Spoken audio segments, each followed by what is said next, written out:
Silahkan like, subscribe,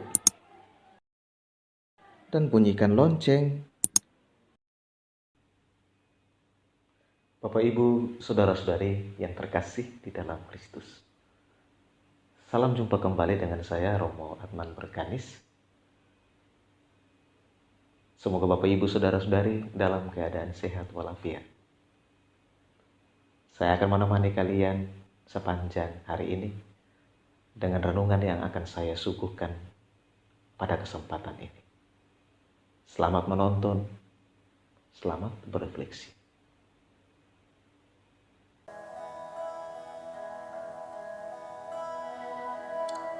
Bapak, Ibu, Saudara-saudari yang terkasih di dalam Kristus. Dalam hidup yang penuh dengan tantangan ini, betapa melegakan jika kita mendengar suara Yesus yang menyatakan, "Akulah gembala yang baik." Yesus bukan hanya gembala yang melindungi domba-dombanya, tetapi Ia rela memberikan nyawanya bagi kepentingan domba-dombanya. Yesus adalah gembala, pemilik domba-domba. Dia tidak lari meninggalkan domba-dombanya dikala bahaya menimpa mereka. Yesus selalu memperhatikan domba-dombanya. Yesus itu gembala yang baik, dan Dia mengenal domba-dombanya, dan domba-dombanya mengenal Dia. Sama seperti Bapa mengenali Yesus, dan Yesus mengenal Bapa. Dan Yesus memberikan nyawanya bagi domba-dombanya. Yesus juga menuntun domba-domba lain yang belum tinggal bersama dengannya. Dan domba-dombanya itu akan mendengarkan suaranya, dan mereka akan menjadi satu kawanan dengan satu gembala, yakni Yesus sendiri. Yesus gembala sejati akan memelihara domba-dombanya dengan taruhan nyawa. Yesus rela kehilangan hidupnya sendiri demi mempertahankan hidup kawanan dombanya. Yesus sebagai gembala yang baik rela mati di kayu salib supaya yang percaya kepadanya mempunyai hidup. Pengorbanan Yesus bukanlah suatu akhir, karena Dia akan menerimanya kembali dari Bapa. Pengorbanan Yesus adalah tindakan bebas Yesus. Yesus tentu saja memiliki kuasa untuk tidak mengorbankan nyawanya, tetapi dengan sukarela Ia telah memilih untuk mengorbankan nyawanya demi kepentingan umatnya. Bapak, Ibu, Saudara-saudari yang terkasih di dalam Kristus, Allah tidak membeda-bedakan orang. Perhatian dan cinta kasih Allah melampaui ruang dan waktu. Rahmat dan anugerah Allah tidak hanya diperuntukkan bagi orang atau tokoh tertentu, atau suku tertentu, atau gender tertentu, atau budaya tertentu saja. Karya Allah meluas kepada semua bangsa. Oleh karena itu Allah tidak boleh dibatasi karyanya di kawasan orang Yahudi saja. Allah tidak membangun sekat-sekat, tetapi justru membangun jembatan. Allah mengaruniakan pertobatan yang memimpin kepada hidup, bukan saja kepada bangsa pilihan, melainkan juga kepada bangsa-bangsa lain.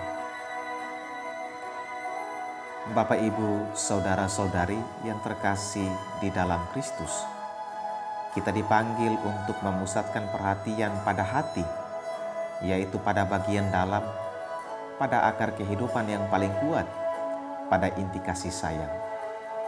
Hari ini kita diajak oleh Kristus untuk mengalihkan pandangan kita kepada hatinya, hati gembala yang baik, yang adalah belas kasihan. Di sana kasih Allah bersinar, di sana kita disambut dan dipahami adanya. Dengan segala keterbatasan dan dosa kita menikmati kepastian bahwa kita dipilih dan dicintai. Melihat hati Kristus Sang Gembala yang baik itu, kita memperbarui cinta pertama kita. Ingatan ketika Tuhan menyentuh kita dalam jiwa dan memanggil kita untuk mengikutinya. Kristus Sang Gembala yang baik memberitahu kita bahwa cintanya tidak memiliki balas, tidak pernah lelah, dan tidak pernah menyerah. Allah sendiri mencari domba-dombanya. Allah pergi mencari yang hilang tanpa takut akan risiko. Allah gelisah ketika satu dombanya hilang, dan dengan gelisah mencari dan menemukannya, dan menaruhnya pada pundaknya. Kadang Tuhan sendiri pergi mencari, berbicara, dan membujuk kita. Di lain waktu, Tuhan harus berperang dengan gembala-gembala palsu yang mau menyesatkan kita. Kristus, Sang Gembala yang baik, tidak pernah berpura-pura, tidak duduk dalam kenyamanannya, tidak khawatir akan nama baiknya. Ia siap difitnah. Kristus pergi mencari dan menemukan kita dalam keadaan berisiko. Kristus tidak hanya sekadar menjadi pintu yang terbuka, tetapi pergi juga mencari orang-orang yang tidak ingin masuk melalui pintu. Kristus hanya tertarik oleh Allah dan kita manusia. Kristus mengasihi dan mengenal kita domba-dombanya, memberi kita kehidupan, dan kita tidak merasa asing dengannya. Kristus bukanlah gembala yang ditakuti oleh kita domba-dombanya, tetapi berjalan bersama kita dan memanggil kita dengan nama kita masing-masing. Kristus ingin mengumpulkan dombanya yang belum tinggal bersama dengannya. Kristus tidak memarahi kita yang pergi atau tersesat, tetapi ia pergi mencari dan menemukan kita meski itu berisiko sampai dirinya dikorbankan. Bapak, Ibu, saudara-saudari yang terkasih di dalam Kristus, keselamatan itu bukan terutama buah dari usaha kita. Keselamatan itu pertama-tama anugerah dari Gembala Agung yang menggembalakan kita dan bahkan yang rela mempertaruhkan dirinya untuk kita. Berada dalam kawanan penggembalaan Yesus berarti berada di dalam keselamatan.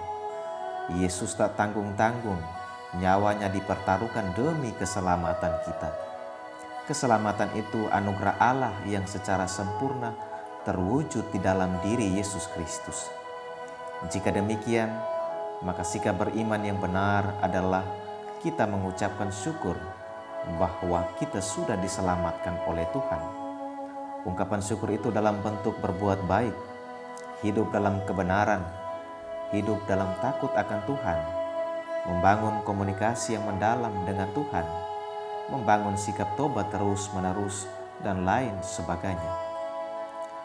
Menjadi orang Kristen atau menjadi kawanan penggembalaan Yesus berarti kita tidak lagi mencari-cari keselamatan. Kita tidak lagi mencari kenyamanan karena kita sudah diselamatkan.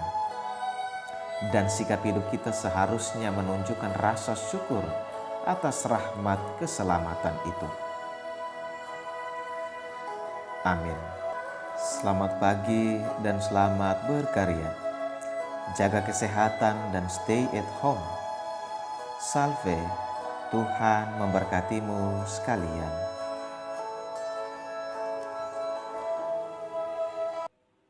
Terima kasih sudah menonton video ini.